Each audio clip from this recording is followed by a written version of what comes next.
আজকে বাংলাদেশে এই আইটি ইনফরমেশন টেকনোলজির যুগে আমার মোবাইল চেক করবে যে কেউ, আমার ডায়েরি চেক করবে যে কেউ, আমার প্যান্ট চেক করবে যে কেউ, এই অধিকার তো কাউকে দেওয়া হয় না। স্পেসিফিক যদি কোনো এলিগেশন থাকে, হ্যাঁ আমার বিরুদ্ধে সেটা দিবে, থানায় ডায়েরি করবে এবং গ্রেপ্তার করবে।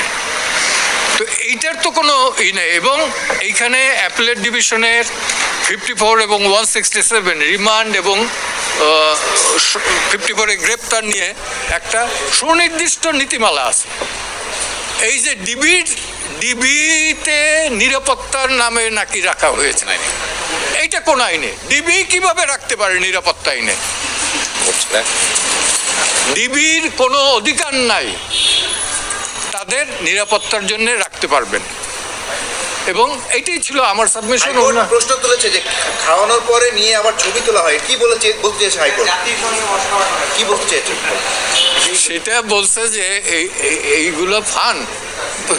কখন কি বলছে এক্স্যাক্টলি?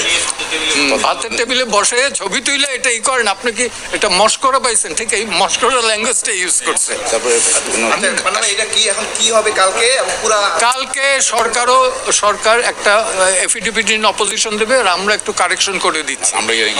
এবং হ্যাভিয়াস কর্পাসে আমরা চেয়েছি যে এই 6 জনের মুক্তি এবং ইললিগাল ডিটেনশন এটা যাতে বন্ধ হয়। All sorts of illegal detention either কোর্টে প্রডিউস করবে অথবা রিলিজ কোর্টে প্রডিউস করবে অর রিলিজ।